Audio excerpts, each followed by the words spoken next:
Hi, I'm Adrian Strittmatter. Welcome to Bricks and More. I'm the CEO and co-founder of Centis, a global creative consultancy specializing in destinations, real estate, and the hospitality sector.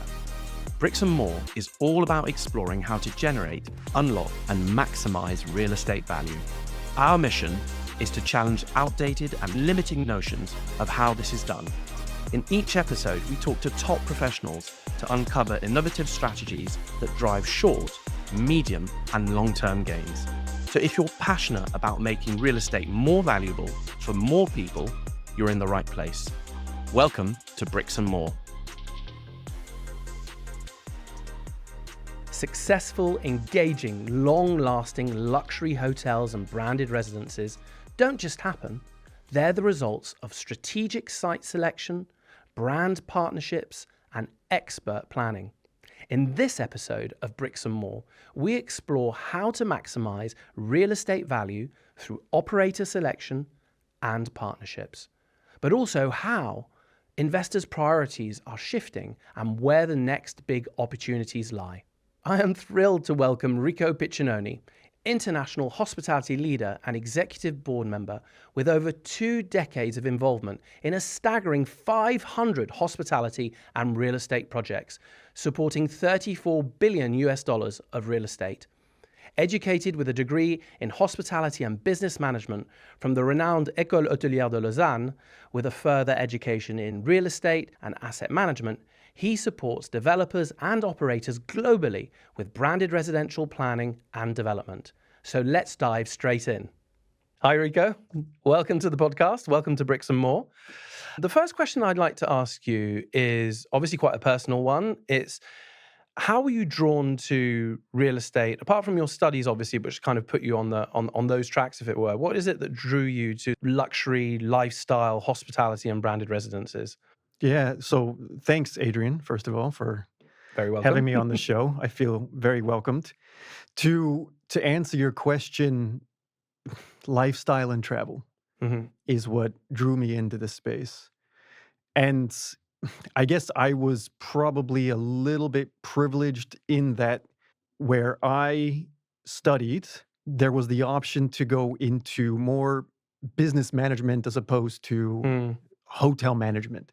Statistically, and I don't know the numbers now off the top of my head, but a small percentage, a relatively small percentage of students who graduate from the university in Lausanne go on to hotel operations, and within 10 years, that number dwindles. So a lot of my colleagues are in development, in real estate, in banking, in finance, some of them are in hotels, of course. But what drew me in was the lifestyle of travel and the lifestyle of hotels and branded residences, which is what we're focused on right now. Branded residences is a derivative of the hotel industry. Yeah. And so it was a natural progression. It made sense to evolve my career into this relatively niche space. And there's something that's exciting about licensing what, are powerful brands in many cases, less powerful brands in other cases, to residential developments. And there's something about the posterity of 15 or 20 years from now saying, I was involved in that project to whichever degree, whether you were on the developer side or the operator side or the brand side or the consultant side. I think there's something special about that.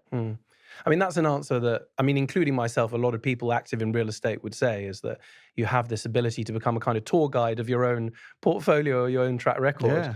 You mentioned lifestyle and sort of travel, and obviously the alumni of the École Hôtelière de Lausanne is very vast, and you're now active across a lot of different markets. Which would you say for you at the moment is the most innovative market when it comes to sort of hotel and hospitality concepts at the moment? Or the most daring, maybe? I'd have to say Dubai. What they're doing there is very much exciting and new and like you said, innovative. For branded residences specifically, Dubai is the number one market globally, followed, I would say, closely, but in reality, it's maybe double of what's happening in South Florida. Okay. And So if you're looking for innovative, you're probably going to look at Dubai, Miami, where the market has established itself very well. And then developers and brands can start becoming a little bit more creative. Mm. So these two markets, because of how tried and tested they are, they can now push the envelope. And I mean, with that said, what's exciting, maybe not innovative, what's exciting are emerging markets. So you have destinations like Japan, like Korea, and these can be exciting as well. Perhaps because of the metropolitan feel, Yeah. and culturally, they are certainly very interesting from that perspective. And so it depends what you're looking at. Are you looking at innovative or exciting? And from an innovation perspective, definitely Dubai and Miami. And what would you say, obviously, again, looking at that global footprint, what would you say, if there is one, a sort of common denominator of success would be that you see time and time and again within the kind of formula to say, yeah, this is going to work, or there's that one denominator that makes it stand out? I think it's the brand, Mm. the brand or the operator, what have you. So the operators have within their portfolio sometimes 30 to 40 brands. And the common denominator, not that it's necessarily one brand specifically, you have your super active brands. They're doing maybe 85, 90 projects, or have done rather 85 to 90 projects. It's not one brand that's the common denominator, but it's certainly the brand. That would be the success driver. The last couple of years, I mean, across the kind of real estate gambit have been quite challenging, I think, from a fluidity, funding perspective, multiple crises. How are you feeling about 2025 at the moment? Positive, upbeat, wobbly thumb in the middle? I'm Adrian. I'm always positive. I think That's true, you are. cautiously optimistic. Okay. So what we do from a consultancy perspective, and certainly what developers do from a development perspective, and for that matter, brands and operators as well. In development, you're contemplating a future that's 2 to 3 years away. If we're talking about now, whatever the state of the economy, now is not what necessarily drives development. So You're right. we need to be cautiously optimistic because we're contemplating a future that is 2, 3, 4, sometimes 5 years in the future. And so we're optimistic. And then when you assess, as you said, you have to project yourself within whatever the development timeline is. But when you go down on site, how do you evaluate, what is the right site? What is the right brand to pair with that site? What are your list of metrics that you'll be looking at to select the site, but then also pair it up with a potential operator? Market research is number one. And I think, honestly, market research is probably the most important one. And I say market research, but it's relatively comprehensive. Within the constraints of what a development site is zoned for, what permits it has, what permissions it has, planning permissions, development permissions, building permissions. Within that constraint, if you're doing market research, then that's what's going to be the tried and true method of determining what is in fact the highest and best use for the site. Now at Savills, we're quite privileged in that we have 700 offices around the world, which means that we have local on-the-ground expertise. When you're advising a client, you're typically traveling to the market. You're looking at the development site. You're visiting benchmarks, and you're evaluating case studies, and you're meeting with people who are in the market, and you're spending 2, 3, 4, maybe 5 days in a market. There's a difference between traveling to a market for 3 days to get a high-level understanding from leaning on someone or an office or a group of individuals being there, that have been there for 5 years, 10 years. They know the market better than anyone will who spends a few days in the market. And so we work very closely with Savills offices to identify gaps, to look for opportunity, whether it's existing demand or latent demand. And so we lean very heavily on local market research, and we incorporate international best practices. So there's right ways and wrong ways to do branded residences in this case. The same is true for offices, hotels, what have you. And using those international best practices and our solid understanding of that space, we then combine that with on the ground local market Hmm. research. And if you're taking the time to do this, then it's difficult to do it wrong. And then that's very much around the sort of the product and the location, as you said. If you're sort of looking at the potential consumer or the potential purchaser, how is that market research done? What are the ways that you geolocalize them or see what their ability to spend is in what markets and what locations? It's definitely market driven. Hmm. It's a 120 square meter, or rather, should I say, 1,200 odd square foot Square foot, yeah. apartment. That's a one bedroom, doesn't exist, may not exist in London, Hmm. but it exists in Dubai. And so the recommendations, certainly in terms of size, are largely market driven. Hmm. Brands and operators, they will have their brand standards, and they'll typically require that a one bedroom or a two or a three bedroom starts at a certain size. A certain spec, yeah. Exactly. But still, we know, and again, I refer back to the Savills, the local offices. We know what's in demand in a specific market, in a particular market. And again, this is where marrying local expertise Hmm. with international best practices is exactly what you would expect. Local market dictates that a one bedroom is 100 square meters. Brands require a minimum 120. So you're looking for the best way to deliver that branded residence in a market that has certain expectations. Gotcha. And then going very quickly again onto the topic of value, you mentioned the brand bringing a lot of the sort of success factor. What would you say the other thing that you've seen deployed that can really enhance or increase just the price level or maybe even the experience level of what someone's willing to pay, willing to engage with? What do you say those kind of success levers would be in terms of generating and maximizing value? So in a certain market, the layout of the apartment will be important. The height of the ceilings will be important, whether it's an open plan kitchen or closed plan. So, and again, we look at what the market commands, Hmm. and then we adapt that to prepare our development recommendations. In terms of what can a brand do to drive value for a residential development, it's largely the lifestyle that it delivers to a residence owner. Hmm. And it isn't always product related. It isn't always the open plan kitchen or the closed Hmm. plan kitchen, or it isn't always the 50 square meter ensuite in the master bedroom. There is the lifestyle that can be largely experienced through a benefits program that a brand prepares and rolls Hmm. out and delivers. And that benefits program can open up the world to a residence owner. And I mean literally the world. So if you have some of the leading operators, they have 5, 6, 7, 9,000 hotels in their portfolio globally.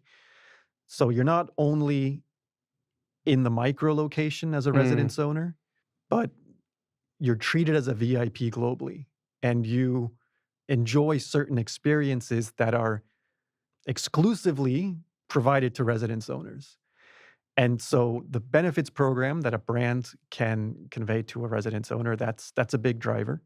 And sure, the product is to a certain extent Hmm. also important. Again, we're talking about high ceilings, we're talking about big open spaces, we're talking about outdoor living. But that a lot of people can offer as a product per product basis. The brand really gives that extra layer of, as you said, of Yes. experience, but also as brand identification. I mean, how many people, or when you look at the purchasers, really are head over heels in love with a brand? And it could be anywhere they would purchase it. Would you say that would be a key driver as well? So there are indeed, yes. Uh, In certain markets, certain brands resonate more strongly with mm, whatever the target audience is. And in other markets, maybe that brand doesn't work quite as effectively. And so you're looking, certainly as a consultant, you're looking for the right brand that fits the developer's vision, that aligns well with the development itself, that resonates with the target mm. audience for that particular market. I mean, it's funny you should mention that because we've worked together on one project, which is the SLS in Madrid. Yes. And when we went down to do the site visit and the location, and then obviously realized that this is all going to be happening in the Treca area of Madrid, you go, yeah, well, that's spot on in terms of pairing a brand with a location. Yeah, exactly, 100%. What's interesting, I find also, is we're talking very much about sort of global markets and global brands. I mean, how, and this is obviously a lot of work that we do together afterwards in a sort of branding and a marketing perspective. How do luxury brands adapt to the different markets whilst maintaining their kind of exclusivity or aura of exclusivity? How do they create that sort of authentic, localized experience, but without losing their brand essence?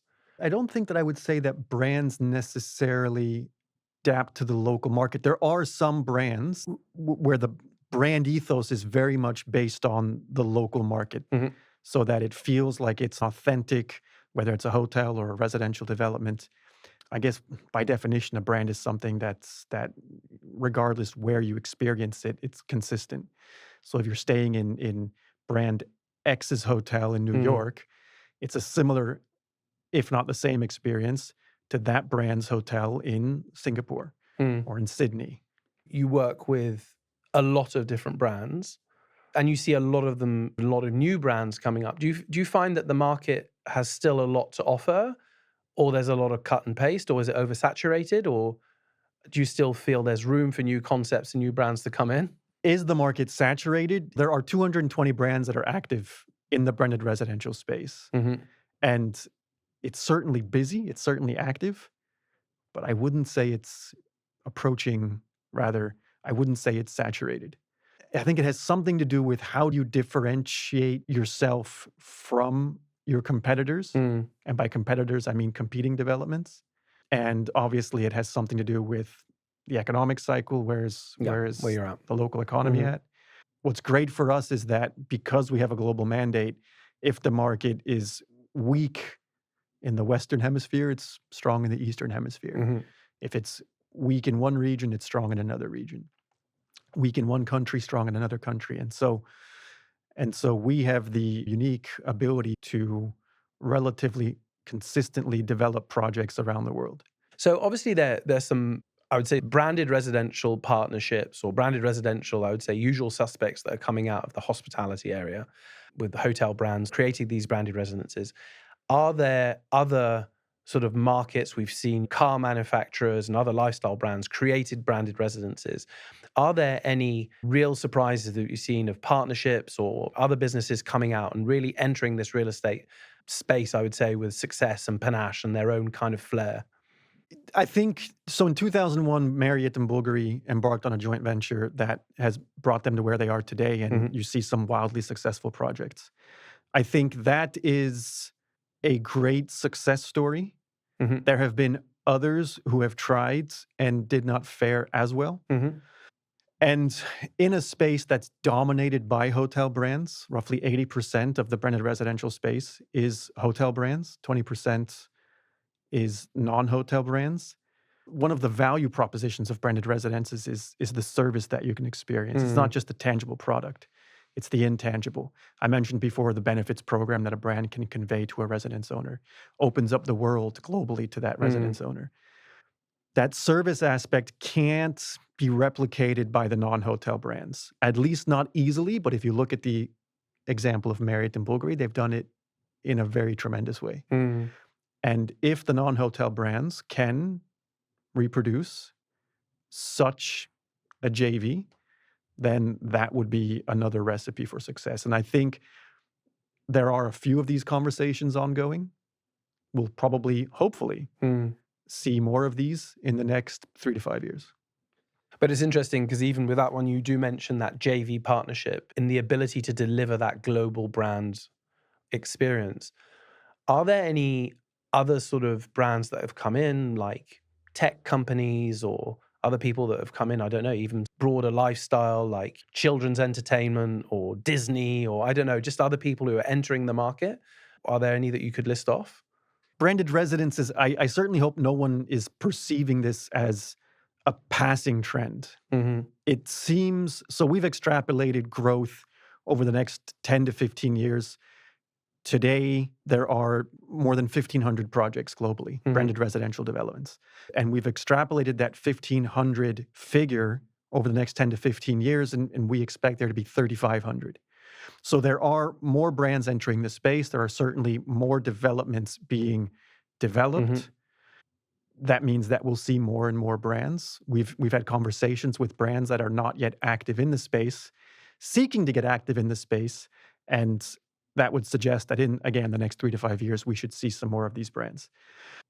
These brands, their core business never will be residences. Their core business will be hotels or automotive or fashion. And so they're seeking a way to diversify their revenue streams, with the exception of a very, very select few. I don't think these revenue streams will ever get close to their core business, but they're developing profound relationships with their customer base. And so it's a way to build those relationships. It's a way to connect on a different level. It's a way also to encourage brand ambassadorship. A residence owner of a particular brand effectively becomes an ambassador for that brand. Definitely. And I think the brands that are very well established, they don't have a big issue, they don't have a big challenge. But the brands that are entering the space, they really need to understand how their brand translates into the residential environment, and how do they deliver a value proposition that's going to compete, because ultimately they are competing with their peers. And I would add to that, automotive brands are not necessarily peers of fashion brands, but in the residential space, they become peers. So it's an interesting dynamic. Maybe this is going to be a very off-the-cuff Swiss question that I'll ask you. Is there room in a market like Switzerland, this is more for personal interest, for branded residences? Are there any? We had one project, which was Six Senses in Crans-Montana. Is it something that you see in some of these European markets who've got quite, I'd say, entrenched views on certain aspects around sort of hotel and hospitality? Do you see branded residences having a foothold in some of those markets or working? For us, the concept of branded residences should work globally. In certain markets, there are certain brands that, and following on my previous point, in some markets, brands resonate better with the target audience. Than others, yeah. A fashion brand or an automotive brand might not work in a market where wealth is more understated, not flashy. But a classic core brand should work. Because it's either it's an understated luxury or it's a more refined luxury. It's not in your face. At the end of the day, a branded residence, certainly in the hotel space, again, conveys a certain lifestyle to the residence owner. And that lifestyle is privacy, security, asset protection, the possibility at 2:00 in the morning to order a club sandwich from the 5-star hotel kitchen downstairs. And that lifestyle may not work for everyone. Almost certainly doesn't work for everyone, or rather, not everyone needs it. But even in markets where branded residences have not yet become very well established. Exactly. Yeah. It's still a lifestyle that some seek. And there's markets where, like you said, Switzerland, for us, we've been exploring the Nordics. Australia, there's a lot of opportunity. And we're convinced that this model will work there. Just have to find the right mix. But you just need to find the developer, I think, who is prepared to, in markets where this concept is not yet established, to take the risk. As a matter of fact, a development in the UK hit a 30% premium on branded residential sales in a market where the concept had not yet established itself. And just last week, received 2 leads from other developers on the back of another announcement of branded residences in the market, that they now want to enter the space and explore it in this particular market.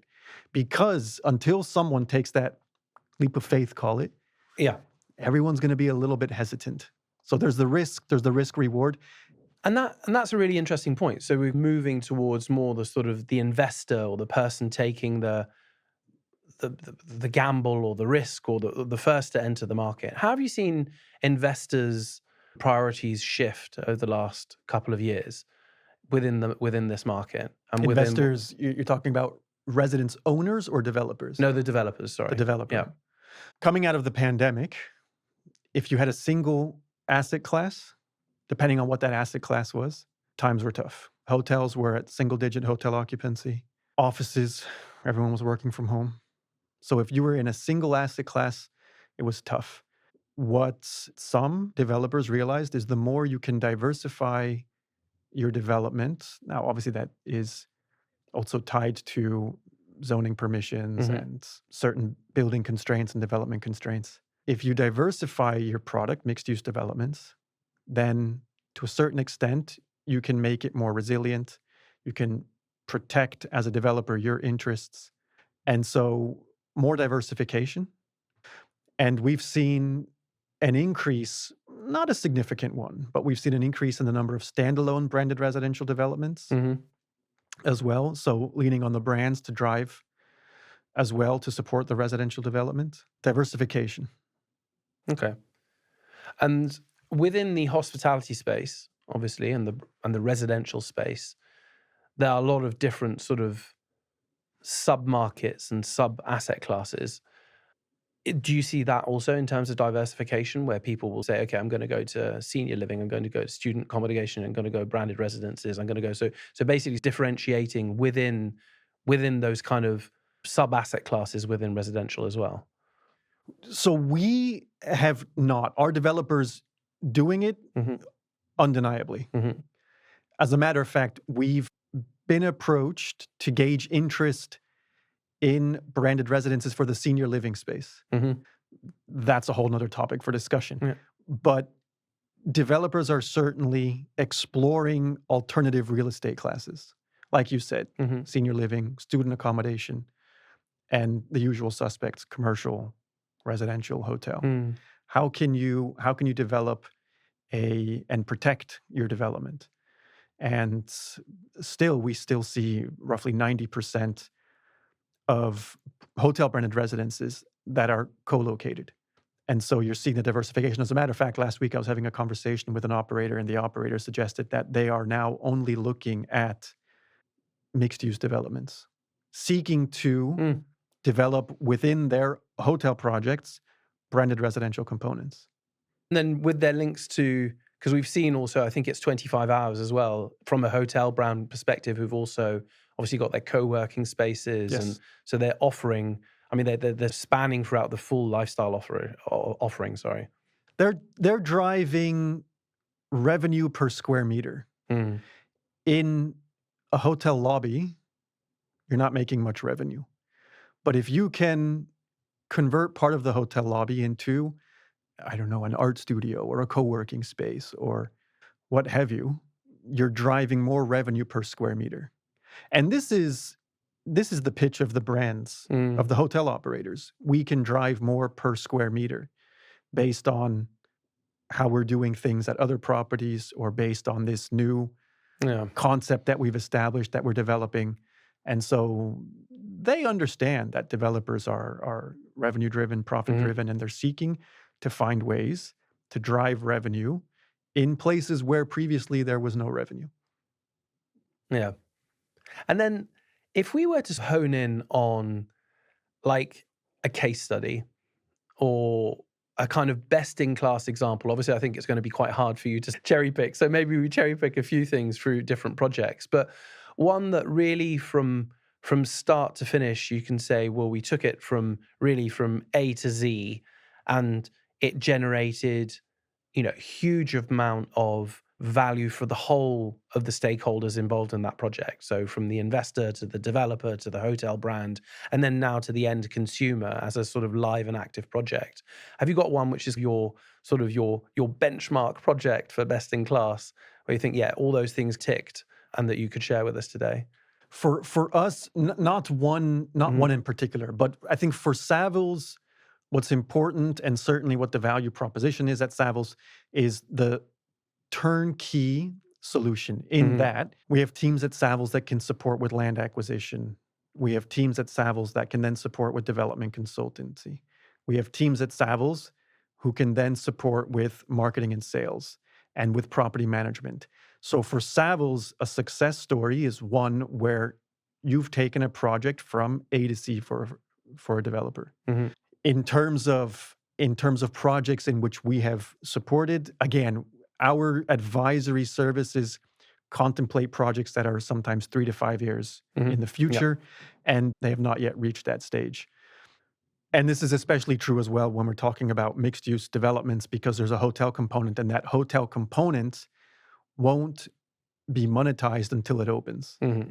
Residences you can sell off plan, and you can monetize the development before it opens to generate de-risk. cash flow and de-risk it. Mm-hmm.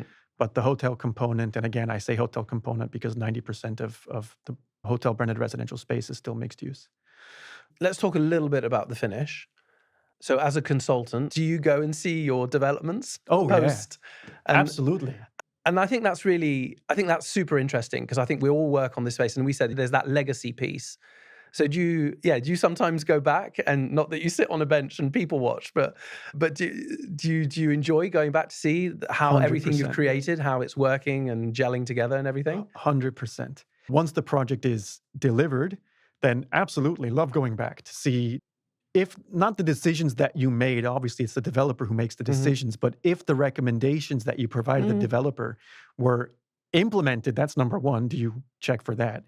But then to see how successful or unsuccessful that recommendation was. And so, yeah, absolutely. And how the people are engaging with it, and how it's forming part of that promise, which is providing them with that lifestyle that we all work to pitch to them. Yeah. How do you learn from it? If they were the right decisions, how can you push them harder? How do you extract even more value from that project? I think that's the key thing that we all have to sort of ask ourselves all the time, especially as you're saying on these kind of long-term projects, or 3 to 5 years, or sometimes, we're working on projects now that will be delivered in, 10, sometimes even 12 years when they're big master plans. So the question is, what are the things that you can see potentially on the horizon, which are not necessarily big things now, but that that you're going to have to take into consideration in the future? Are there any things popping up that you ESG, sustainability, and it's interesting. So when you're selling to prospective purchasers, they may or may not be interested in the sustainability and the ESG, but they have the self-awareness that should they decide to sell, then it's very likely that the secondary market is interested in sustainability, ESG. And so the resale value is affected based on what you're developing today. And super interesting. Yeah. There's legislation. I'll add to that as well. In certain markets, there's legislation that's being implemented that requires a developer to develop the project in a certain way. Again, from an environmental, from sustainable perspective. If the developer decides not to implement because maybe that legislation has not yet been enforced, or if the developer develops it without those sustainability features or those ESG features, then for a residential development, that could mean in a few years, the residence owners will be obliged to, through their service charge, retrofit their development to make it more sustainable. And as a purchaser, that's something that I would be thinking about. If I purchase this residence today that does not have A, B, and C sustainability features, how's it going to stack up? Does it mean that in 5 years, it'll be my wallet that suffers because I need to pay for it, because local authorities are requiring that I install solar panels or treat the facade in any way to improve the building management? So those are decisions that residence owners need to make today. And to close off with a couple of quick snap questions. Yes. Are there any game-changing insights from the market that you've gained during your career that you could share with our audience? The industry's changing. So the game-changing insight that I learned as an individual is to be curious. When you have kids, they're constantly asking why. Can we get a dog? No. Why? Because they're a lot of work. Why? Because you need to walk them and feed them. Why? Because dogs need attention. Why? So they constantly ask why. And as a professional, if you're constantly asking why, you're going to find answers that you didn't know you needed. So if there's any game-changing insight, I would say be curious and stay curious. And for a developer, if you were to mention sort of a golden rule on how to create that long-term value, we mentioned ESG and sort of future-proofing. What would you say? So for the developers, I would suggest that they engage the right professionals from the beginning. We've been involved in projects that are advanced, realized that they had it wrong from the beginning. It may or may not have been too late to make changes. And so then you need to work within the constraints that you're given. But in those cases, had the developer engaged the professionals from the outset, they, in all likelihood, wouldn't have been in the predicament in which they found themselves. And so engage the right advisors and consultants, do the research, acknowledge that you don't know what you don't know. And I guess, again, it comes back to curiosity. Do you find that happens a lot? That you're brought in? For us, it doesn't happen a lot, but it does happen on the weirdest projects where you think those are the ones where we shouldn't be brought in as a kind of firefighting, save the day team. Because the developer is reputed and because the brand is reputed?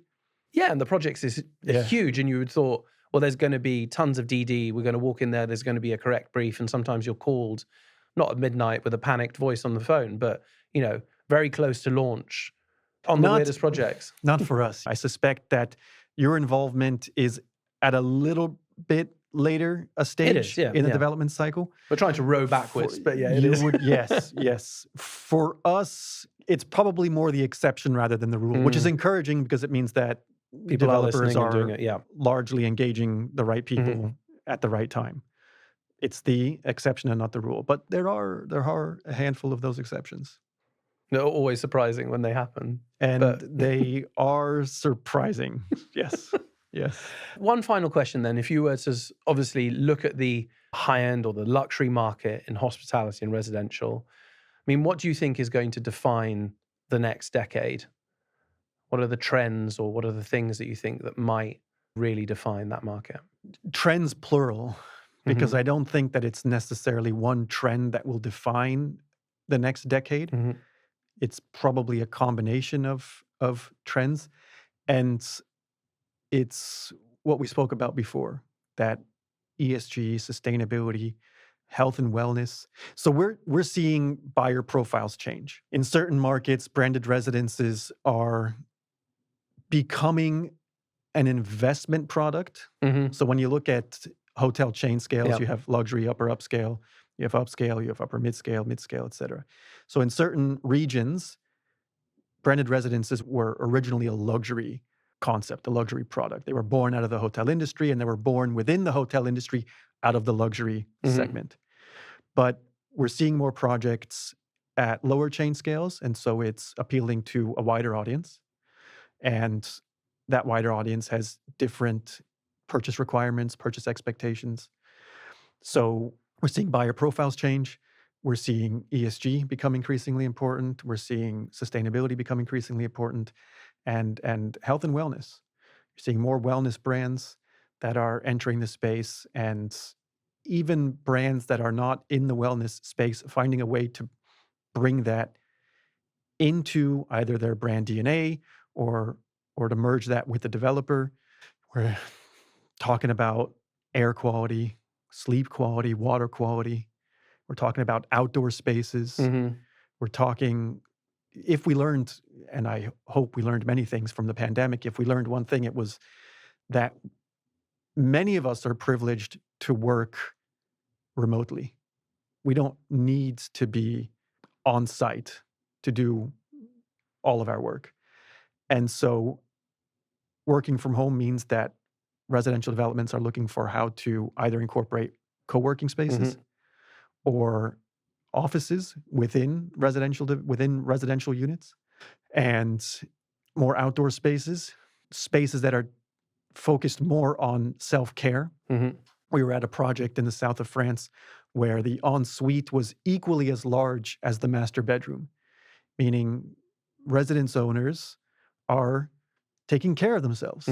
And it's not just about sleeping, waking up, eating, going to work. It's much more than that. And so these are some of the trends that we're expecting to see. So all about quality of life.